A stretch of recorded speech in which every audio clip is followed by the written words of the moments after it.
dans la déprime, repose-toi si tu veux, mais n'abandonne pas. La vie est si étrange avec ses revers et ses détours, comme chacun de nous a pu l'apprendre un jour. Et beaucoup qui ont été abattus par un échec auraient pu réussir s'ils avaient persévéré.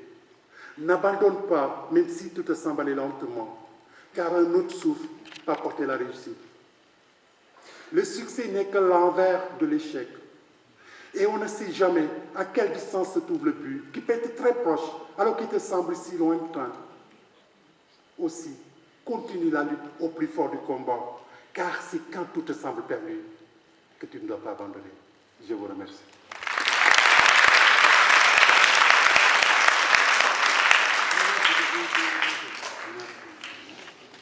Pour parler du titre de ce roman, Le Rescapé, il me semble qu'il serait aberrant de vouloir circonscrire l'idée de rescapé aux seuls miracles qui ont couronné l'inspiration de Yakar dans ses confrontations hypothétiques avec le système. Le récit lui-même, dans sa globalité, est un chapelet de traquenards, un espace parsemé d'embûches, où chaque personnage de premier plan a eu son chemin de croix, sa traversée du désert. Socrate est un rescapé, étant entendu que les conditions désastreuses dans lesquelles il a vu le jour n'étaient pas de nature à lui garantir une survie certaine. Aurore est une rescapée. Bébé, elle a été une proie facile, offerte à la perversité d'un serpent. Son existence aurait été sûrement court-circuitée, n'eût été la présence salvatrice de Socrate. Mais quel est un rescapé?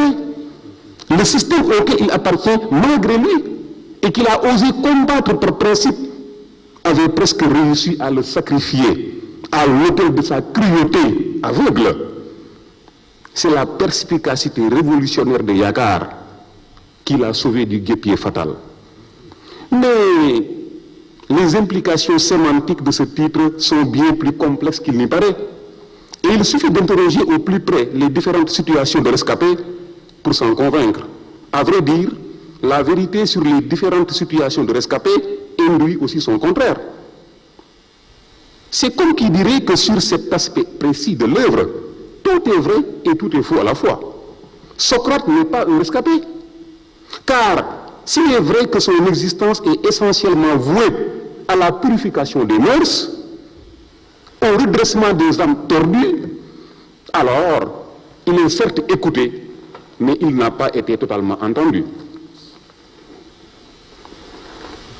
En effet, le retentissement post-mortem de ces enseignements se heurte à des résistances idéologiques impossibles à déjouer.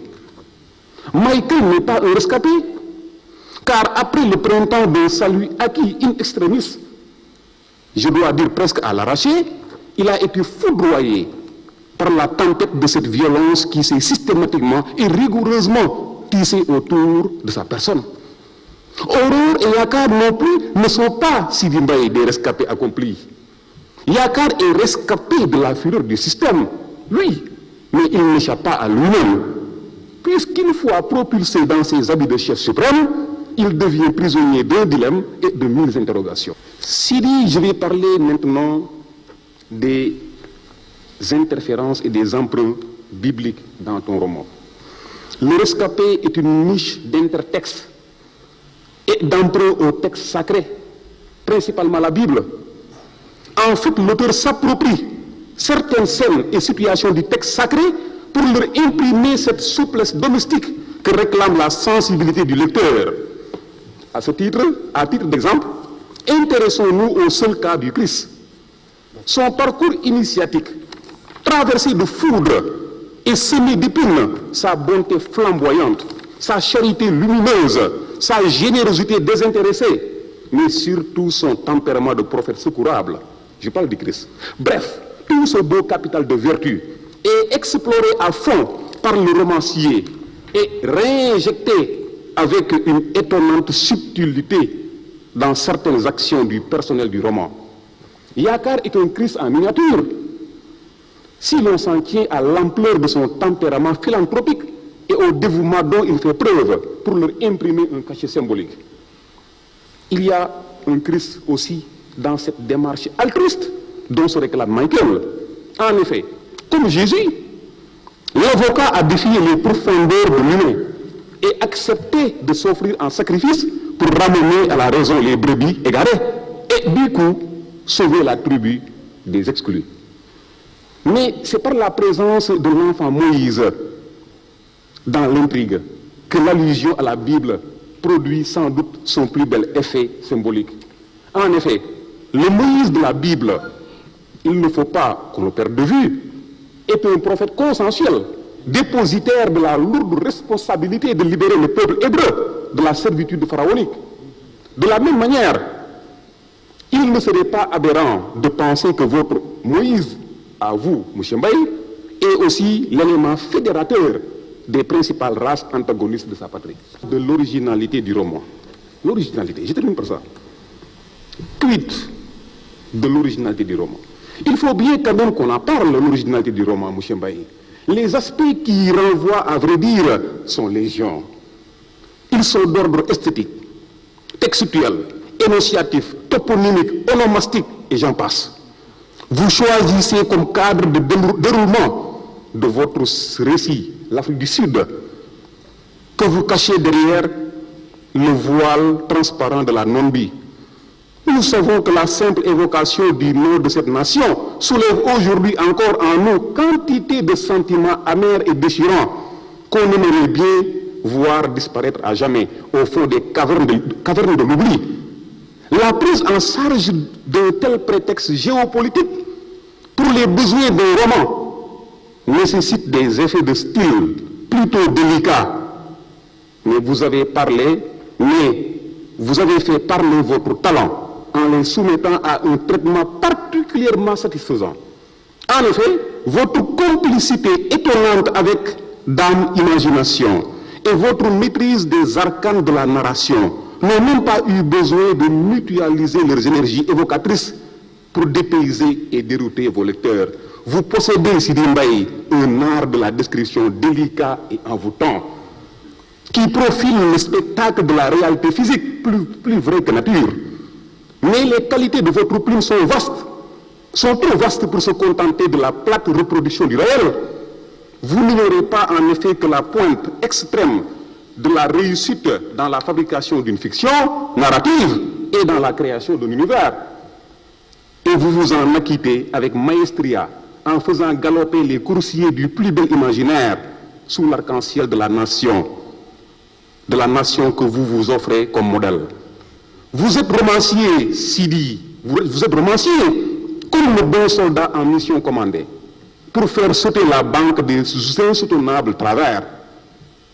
Mais vous êtes trop élégant dans le propos, comme dans la méthode, pour remuer le couteau dans la plaie avec l'indélicatesse d'un médecin qui n'a pas fait son serment d'Hippocrate.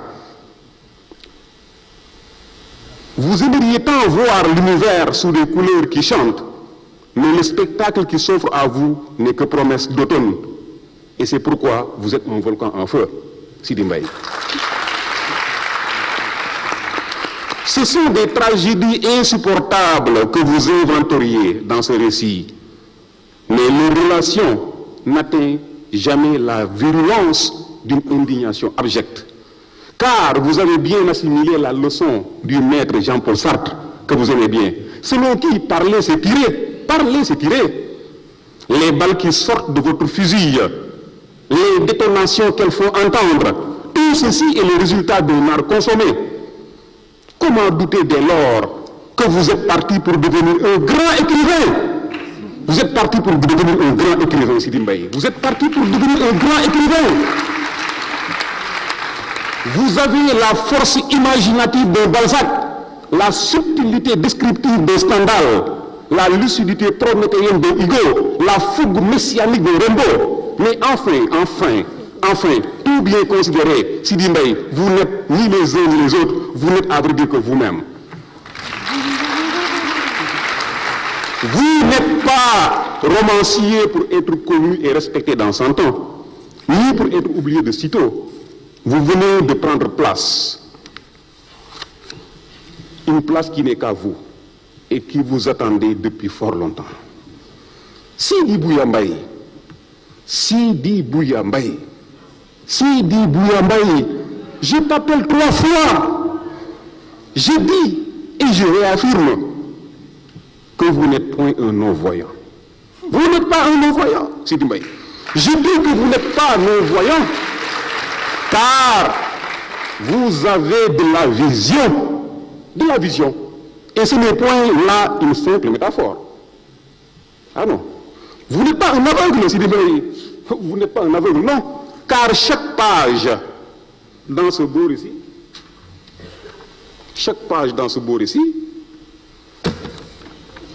est un gros regard ouvert sur la conscience des mortels et défiant l'acuité du soleil.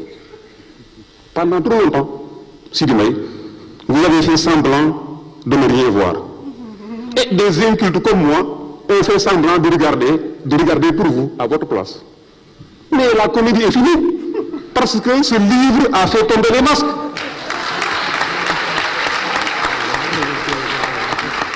En avant, berger, en avant, et que la lumière ardente de tes yeux de lynx éclaire notre chemin dans la longue nuit.